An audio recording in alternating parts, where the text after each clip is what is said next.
Hi everyone, Chicken here. In the last lesson, we went through how to select colors for blocking in shadows and highlights. In this lesson, we will be focusing on shadows more in detail and how to choose colors to render our paintings. In chapter 1, we learned about shadows and light, and we blocked in the large shadows in this portrait. But within the big shadows, we have more individual shadows and crevice shadows inside. For the most part, it is quite similar to how we choose colors in the last lesson. We will choose more saturated and darker colors for the shadows. However, within them, I like to introduce a secondary color to liven it up. And I'll show you how I choose those secondary colors in this demo. But before we start detailing our shadows, let's start with the lines. Our lines will be a dark and pretty saturated color similar to the base. I'll alpha lock the lines and just paint it in real quick.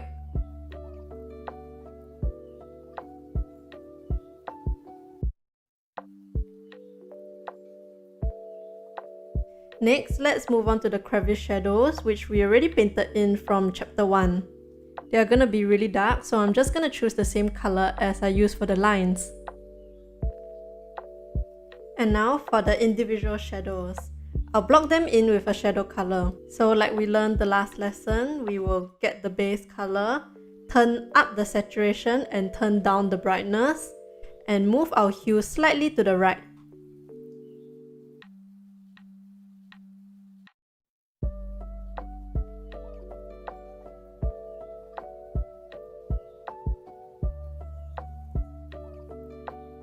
We can pay attention to how our objects overlap, and just keep in mind where our light is coming from to guide where we place our shadows.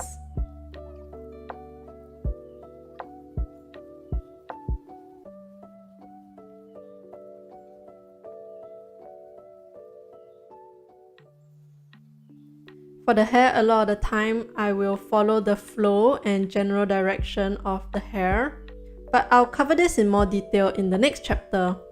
For now, let's just focus on the colors to choose.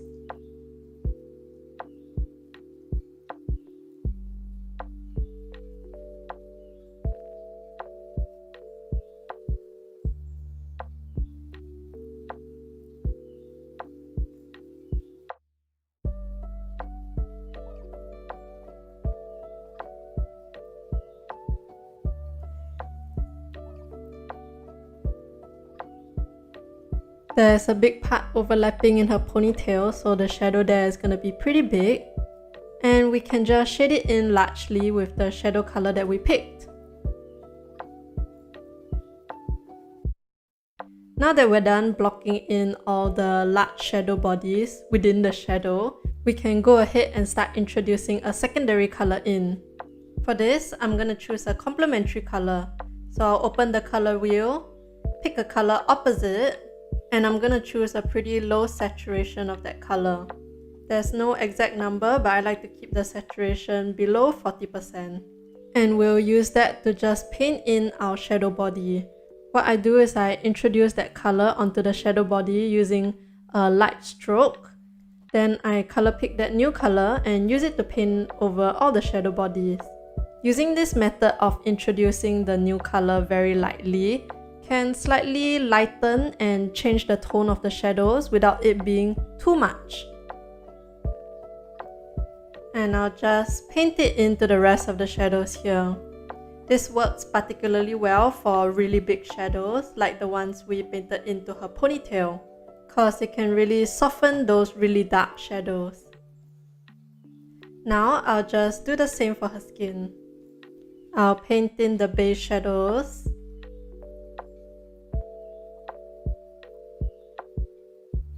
and this time, instead of using a complementary color, I'll use a dull blue. And I'll just paint it into the shadow bodies, but not exceeding the border of the shadow bodies so we can still see the red.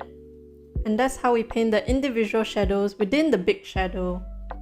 But within these big shadows, there's highlights as well, because there may be sources of lights other than the main one coming from above. So we're gonna learn how to pick the colors for the highlights within this big shadow. Instead of painting the highlight itself in first, we are going to paint in the halftone. And if you remember, our halftone is a more saturated color of the transitional tone. So I'll turn up the saturation, turn up the brightness, and shift our hue slightly to the left to introduce a secondary color using analogous. And again with the same technique, I paint it in lightly, color pick the new color, and use it to render the rest in.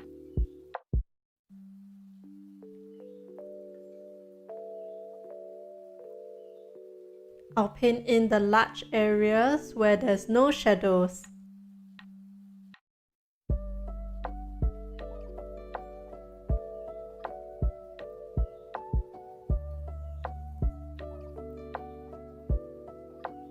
And now that we painted in the halftone of the highlight, we can now paint in the most bright part of our highlight.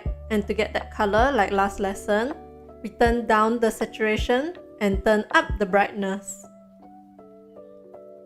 And I'll paint it into the halftones. Like the secondary color of the shadows, I try to paint within the halftone so we can still see that halftone color around the border.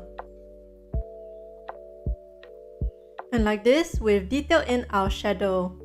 To recap, we painted in shadows within shadows, and for that we used a darker, more saturated color. We also painted in the highlights with a brighter, less saturated color over a halftone. And we also chose some secondary colors to introduce for our shadow body and halftone.